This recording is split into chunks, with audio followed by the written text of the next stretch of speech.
We all know that most high school athletes want to play in college, but on average, only about 7% actually do. Why? On this podcast, we talk about the training, the development, the nutrition, the mindset, all these different things that do impact your chances of playing at the college level. But really, the one thing we have not talked about in a while, or really at all, is that athletes don't actually understand what college coaches are looking for. They waste time sending the wrong messages to the wrong coaches, going to a million different showcases, and they don't know how to stand out in a crowded recruiting landscape. So today I'm sitting down with Kyle Padgett, recruiting consultant with Next Level Prospects. And yes, we're going to talk about recruiting. And trust me, there are some wake-up calls for some of you athletes. But we're also going to dive into something that is changing the recruiting game, which is AI, and how that can actually help athletes and coaches make smarter, faster decisions. So, Kyle, thanks for joining us. Yeah, thanks for having me. Appreciate it. Yeah, of course. I wanna start off with, I know working with you a bit, I know that you can be brutally honest with athletes. And so I want to start off with, you've been an athlete, you've been a coach, and now you're a recruiting consultant. What are the top three things athletes do not understand about college recruiting? Great question. Number one, most players don't know what they are. They haven't had a fair and honest evaluation. They go to certain events and they collect a grade or they collect some metrics and they assume that defines what they are as a player. And it merely scratches the surface. So getting that evaluation, preferably from, a college coach who's a decision maker, is extremely valuable. And I think some of those events still exist. They're harder to find these days than they used to be. Most events will kind of herd you through. A large number of kids will go through and do the standard. They'll run a 60. They'll hit a few pitches in BP. They'll do a 5 ground balls in the infield. And that's kind of the day. And the takeaway from a lot of those events is minimal. Whereas there's value, tremendous value. And I still think the best avenue is specific college camps. But there's a very important path to follow if you're going to do a college camp. Number one, you have to reach out to that coach in advance to introduce yourself. Tell them who you are. Tell them what they can expect from you from a performance standpoint. Don't lie. If you tell a guy you throw 85 and you show up and you throw 82, not a great look. But then following up after you do the event and saying, hey, coach, really appreciate you having me. What do you think of me? Am I a guy that you could recruit? If not, what do I need to do to be recruitable for you guys? And if the answer is I can't get there in your eyes, where should I then look? And I think you don't have a lot of people that ask that question or those questions. The second thing that is misunderstood is the current landscape, and it is evolving by the day. I mean, I talked to 5 or 6 coaches in the last 4 or 5 days, and players need to understand the time frame and the real time of what's happening. So a lot of seasons are ending, right? You have 64 teams still playing at the Division I level. They'll start regionals this weekend. For everybody else, the season's over. So they do these exit interviews, and the coaches have exit interviews with athletic directors. Is their job secure for the next year? And if so, great. Now they meet with all their players. And that meeting has changed a lot with the portal, to where now for example, at some Big Ten schools, you have players who come into that meeting and say, hey, I want some more NIL money. And the coaches then have that decision to make. Is this guy worth, committing more than scholarship money to? You have players who say, hey, I had a great year here. I'm going to see if I can elevate and go play at a bigger conference or a bigger school.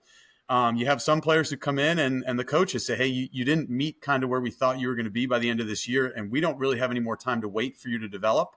So it's probably best for you to enter the portal. And then obviously everybody's favorite meetings. Hey, you had a great year. Keep going. Do this in the summer. We expect this to be your role next year. So those meetings happen. Those meetings begin to shape the rosters for next year. We're hearing a lot of, we had a panic in baseball in the winter where 34-man rosters were coming. And now we're hearing that isn't necessarily going to happen before next year. You're hearing this whole grandfathered term where if you're a scholarship player already, you are grandfathered onto the roster. You don't count against any number, whatever that number eventually ends up being. So some schools are saying, hey, if we can go get 40 guys that are already on, roster guys, then great. We don't have to worry about trimming anything down. So understanding that is the landscape. It's never been harder to crack into the Division I level because You've got the portal. You've got guys, if I'm a Division I coach and my priority is to win next year and I can go grab a guy who's a D3 All-American, I'm going to do that. So what we're hearing a lot is time frame, what high school players can kind of expect and what they should expect.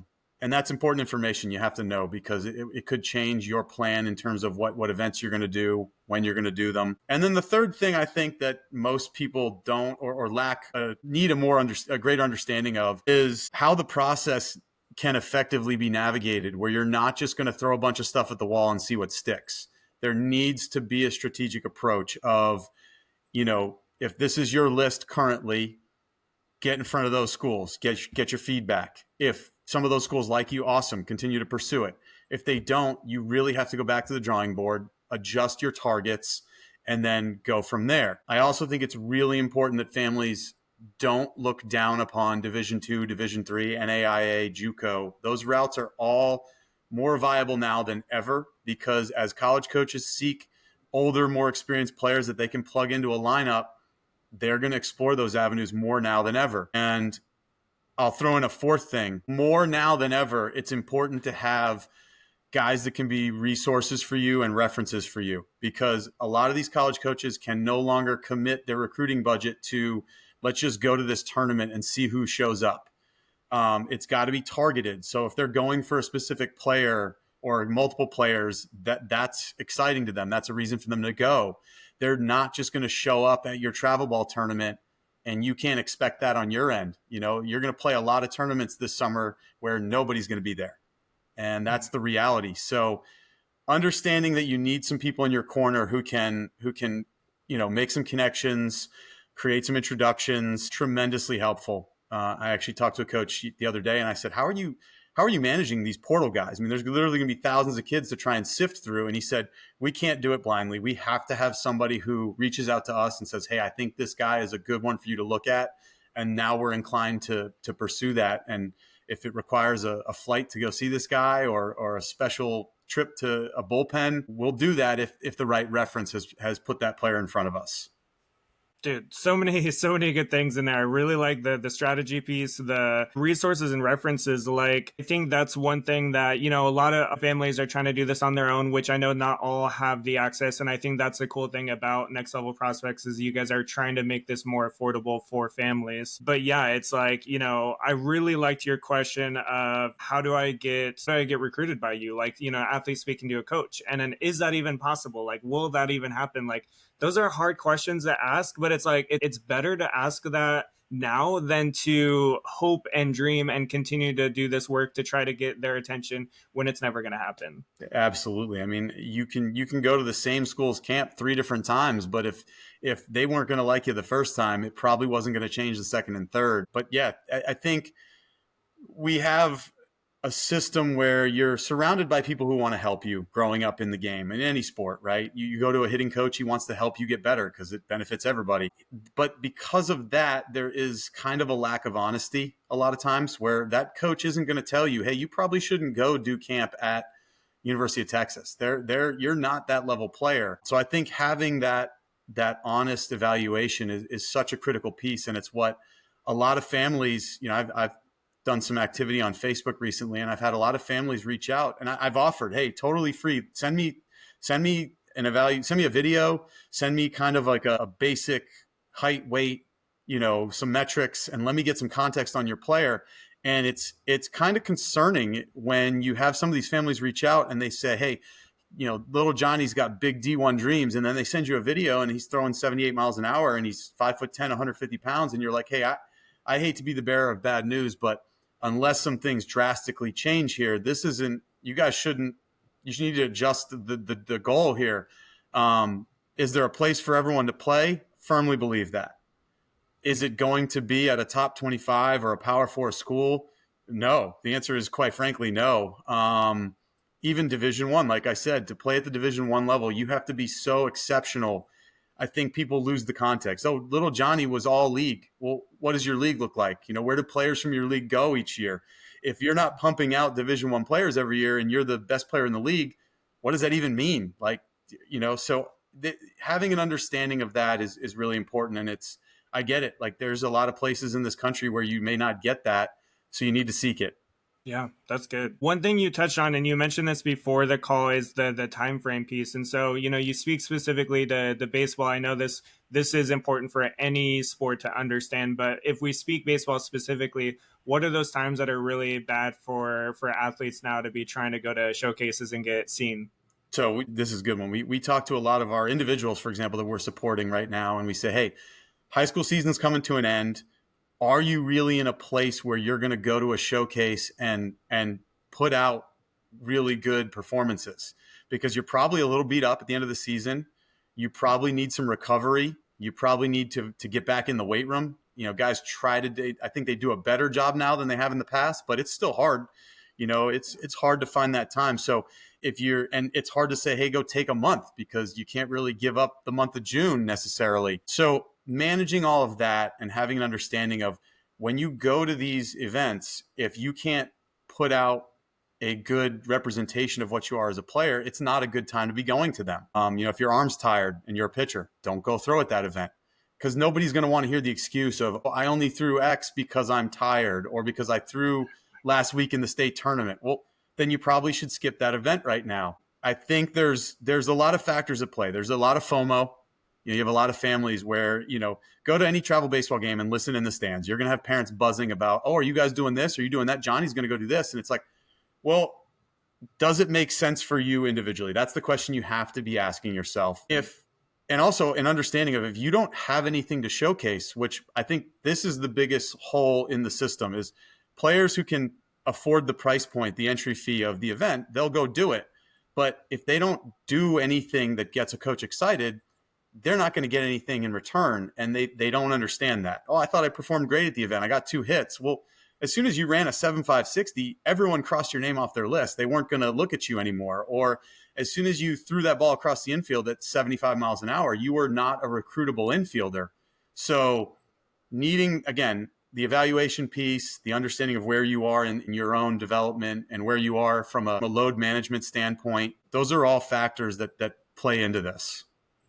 Yeah. Well, and that's perfect. I like your answer to that, because it does encompass any athlete. Look at, where is your body physically? You may pass the eye test, but are you going to actually pass the performance test? Like, I know we're big on, the size and the passing the eye test, but it's like, you're going to actually be able to perform too at the same time. So I talk about that on the nutrition side, because it goes, beyond just the size, but I think it's huge of like, yeah, where's your body physically at right now? I think that's huge. And I'll carry on with it. Like, part of the system, I guess, as I don't know, where it has its deficiencies, there's also some good in it, in that you're going to have to perform repeatedly when you get to that school. So somebody might recruit you, somebody might make you an offer, you commit.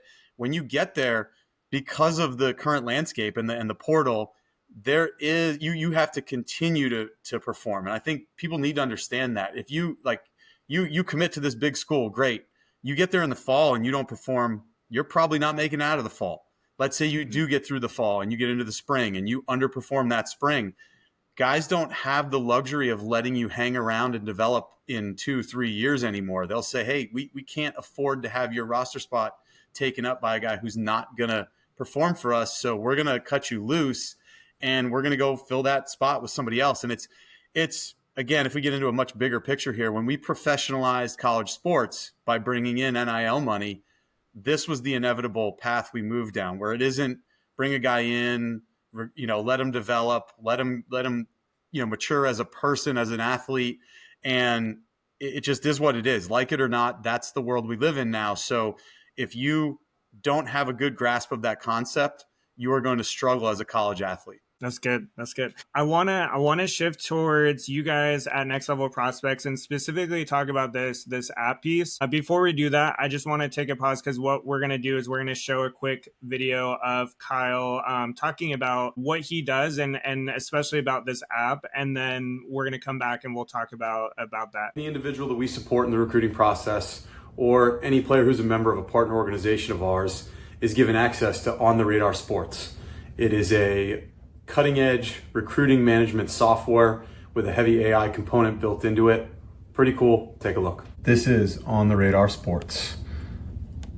You build out your profile, can add some video, enter in metrics, list your teams, your academics, who you work with, put your transcript right in there, build out your target list. The AI will actually help you find schools that match what you're looking for.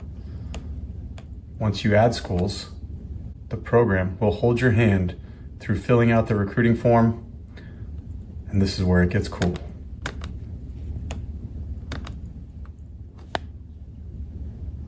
The AI actually writes the email for you, includes all of your profile, your transcripts, everything you need, and you can send that directly to the coaches from your Gmail account.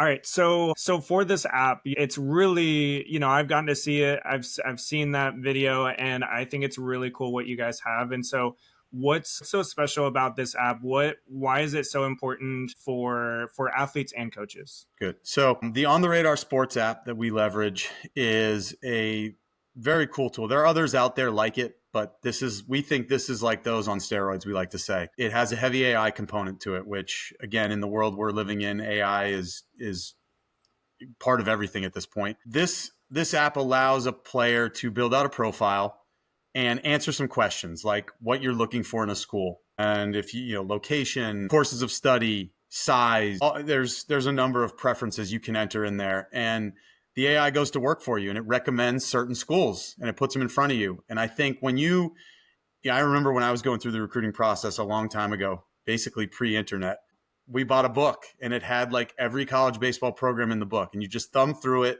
and, with a highlighter and be like, oh, this one looks interesting for whatever reason, right? Well, now this is a massive time saver in terms of you don't have to scan through a book. You don't have to scroll through an NCAA list of college baseball programs. This will say, hey, these are schools that fit what you tell us you're looking for. So add those to your target list, which I think everybody who does this process, you have to be operating off a target list. Even if it's as crude as pen and paper or an Excel spreadsheet, you have to have a target list. That list has to be constantly evolving.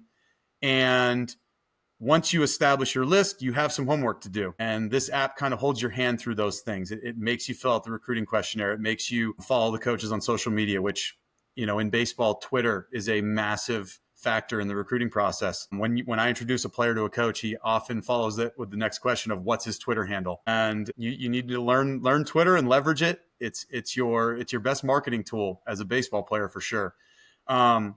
And then it holds your hand through the initial outreach of an email contacting the school. Those emails, at times frustrating. Kids will send those emails and they'll hear nothing in return. What you need to understand is the whole goal in recruiting is differentiation. Because if a coach is looking at a pool of 20,000 athletes, how does one stand out? Well, one guy might throw 95 miles an hour and that's how he stands out. But that is so rare. I think people need to understand that's rare. The vast majority of guys in that pool are very, very similar. There's a razor's edge separating one guy from the next. So what might boost one guy's opportunity is he is active in communicating with schools. He's on Twitter DMing coaches. He's emailing, even though he's not getting responses. Because when it comes down to it, if that coach is like, okay, I have to pick between one of these 5 guys, I've narrowed my list down to these 5 that are very similar. If one guy has done those things, he's going to be the guy who gets the opportunity. And again, using our platform, we like it because it's a massive time saver for us. It's also evolving to where it's a massive time saver for coaches. And we are able to send these prospect lists out to where if, for example, Franklin and Marshall, nice Division III school, great academic school, coach reached out to me the other day, said, hey, I love the stuff you're putting on Twitter. Can you send me a list of the players that you think would be interested in us that you're currently working with? So I can go in on the radar, I can pare down a list, and I can share that with him. And he now has access to all their profiles, and he can make his job a lot easier. Because let's be honest, the Franklin and Marshall recruiting budget is not massive. He's not cruising across the country to find players that fit. So he needs resources like that to put players that make sense for him to invest time and energy into. Yeah, I love that. I mean, I've gotten to see it myself, and I think it's cool. I think like you said, having that target list, and like you said, a lot of the things we've talked about throughout the podcast, they're just ways to, the AI is just to make it easier. But like you said, that human element, that relationship is key. Like I give an example literally today. So I turned down an opportunity to, like, I had been reached out to for an MLS job, like a pro dietitian, whatever, for an MLS team. And I said, no, because this is what I want to do. This is my passion. It's like, okay, side note. But somebody reached out to me on LinkedIn because I reposted it, and I was like, hey, some y'all need to apply to this because I have people that follow me on LinkedIn. And somebody specifically reached out to me and said, hey, I'm really interested. Can you tell me more about it? And kind of ask some questions. You know what I did when I was done with that conversation? I messaged the recruiter and said, hey, so this person specifically reached out to me. You should make note of them. That's the human element. That's Yes. what I think athletes need to remember about when they're reaching out to coaches is what is making you stick out. Mm-hmm. And like you referenced also, the connectivity and the network it's as important as it's ever been. It's getting more important because the coaches, their job depends on success on the field, right? So they need players who are gonna help them win games. And if they can check some boxes because a person that they trust presents a player to them, they now know, like, this guy isn't going to put a kid in front of me who's going to be a character issue. He's not going to be an academic issue. So if this guy's putting this player in front of me, I don't have to then do a bunch of legwork to find out how does this kid do in the classroom. Yeah, I can look at a transcript, that's great, but like if I find out his high school just kind of holds his hand through it and makes life easy on him, he's probably not going to be that successful here. So it's the network, the having people in your corner who can help in a lot of ways. I think a lot of kids don't understand how valuable it is. And also, I tell kids this all the time. Like, for example, if you have a Spanish teacher who loves you in class, have that Spanish teacher write that coach who likes you but maybe doesn't love you yet. Have them reach out and just say, hey, I have this student in class. It's not related to baseball, obviously, but if I can be a reference telling you this is a good kid, that can often be a big differentiator in this process as well. So leverage anybody who you think can be of some help and can help, with your network. Yeah. When I've had college coaches on the podcast too, and those are a lot of those things of like, they don't just want a good player. They want somebody who actually is going to bring the team up. They don't want they want toxic energy on the team. So yeah, I love that. I want to ask this too. This is important for, a lot of the parents, even some, the coaches will kind of roll their eyes when they hear the AI and, because we see that okay, kids are using AI to, write their essays and to do all these different things. And so why do you feel like, and you kind of addressed this a little bit, why do you feel like AI is key in this process, and how can it make an athlete become actually more human? Yeah, I mean, the AI ultimately is a time saver, right? If it crafts the email for you and then you go in and you personalize it with a line or two, you've checked the box of needing to create a communication that could take you hours, honestly, if you sit there and craft an email from scratch. But you've also added in the human element of, I took the time to look at the team won a big series this year, and I said, hey, saw you guys first time you beat these guys in 10 years. Like, that's awesome. I will tell you, so I've worn the shoes of the coach, right? I coached for 5 years at the Division I level. Pretty standard day is you come in, you open your computer, you open up your emails, and you probably have 30 to 40 from potential recruits. And I will say most coaches will scan through those emails. Most of those emails lack personal touch. They lack, if you put the wrong school in, if you sent this to Princeton and it says, hey, coach at Yale, or I'd love to play for Yale. Like, come on, man. But as you comb through those emails, certain things will speak to you. And if the AI helps create that, or if you're able to add it in on top of what the AI has presented to you, again, massive time saver, and you can still come through with that human side. And I think coaches appreciate that. They're on their side, they're understanding time is a precious commodity. So how can they save time on their end? If it's in emails, it's simple as you put a couple minutes of time invested into actually researching us and the program. And, maybe you have an old teammate who played here and you let me know about that in the email. Like, that goes a long way. Yeah, I love that.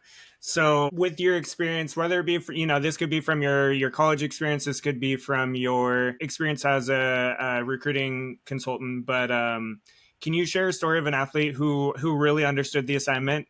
Someone who used the tools, put in the work, had the conversations, all that stuff to find the right fit. Yeah, I'll give an example of a young man who's probably going to make his decision today. He's got two options, which is good. He's a senior, and I started working with him this fall. And quite frankly, he is not an exceptional player. He's a very average high school player. He doesn't run super fast. He doesn't have a great arm. He doesn't hit exceptionally well. He's just a good, solid player and a high character kid. And in explaining that to him, like, hey, there aren't going to be coaches lining up for your services, but there are going to be some coaches who appreciate that you're going to be a really good guy in their program. We need to find where that place is. And we really had to get exhaustive in his search and find some kind of one-offs, but we were able to create two. And now he actually has what I think every athlete hopes for. He has a choice. And it's not just I have to go here because they're the only ones that wanted me.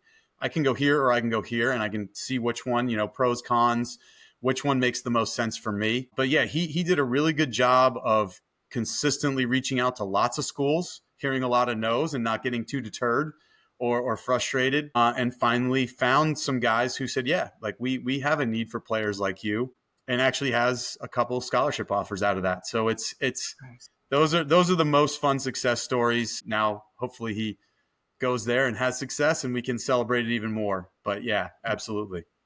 I love that. I know we started the podcast with some of those big things that athletes miss. If you had to give one piece of advice to an athlete trying to get recruited right now, what would it be? So I'll give two. One is development is still the most important thing, right? Like even if you are recruitable today at, say, the highest level, right? Let's just say you're an SEC type baseball player. They're recruiting you based on what they hope you're going to be, not what you are now. And kids need to understand that. We see kids commit and then maybe they work less intent. And often those turn into the horror stories of I got there and I didn't make it through the fall. So you have to continue to develop. You have to work with this understanding of there are lots of kids for very few spots. You said at the beginning of this, about 7%. There's a lot of athletes that want those 7%.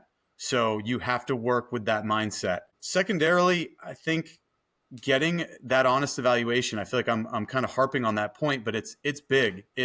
You have to have somebody who knows, whether it's because they've worked at that level or they've been around enough players that have gone on to that level where they can say to you, here's what I think you are, embrace that. You can obviously improve that standing. You can get better, you can get faster, you can get stronger, but you have to operate within the context of what you are in this process, or else you're just going to deal with a whole bunch of frustration and you're going to tell all these stories about, oh, I could have gone here. Those are the kids who tell those stories of, oh, this school looked at me. And it's like, did they really? Or, did you just want to sound cool? So yeah, I think those are the two biggest pieces I would say of advice is keep getting better because the game keeps getting better. I mean, we're seeing average fastballs tick up to north of 93 at the Division I level sometimes. I mean, that's crazy. I remember when I was playing, if a guy threw 93, you were like, whoa. Now, Old Dominion coach told me there were weekends they didn't see a fastball below 91. And it's like, that's pretty wild. So if the speed of the game is continuing to improve, you've got to continue to improve. And then you have to know what you are, and you have to own that because that's a big piece of this process. Yeah, I love that. And then the last question for you is, what do you think parents don't understand about the recruiting process? Shifting to parents. So parents, there's a lot of places you can seek guidance and advice, and be careful because the internet is filled with bad advice. You don't need to spend tons and tons of money in this process. In fact, most that do that end up with nothing but frustration. You don't rely on your travel ball situation to get you recruited. That's becoming less and less of a factor every year. There are still a few big events that coaches do flock to, but even if your team's going to Lake Point, bear in mind, there might be 200 coaches recruiting at Lake Point, but there's a lot of baseball games going on and they may not see your team play at all.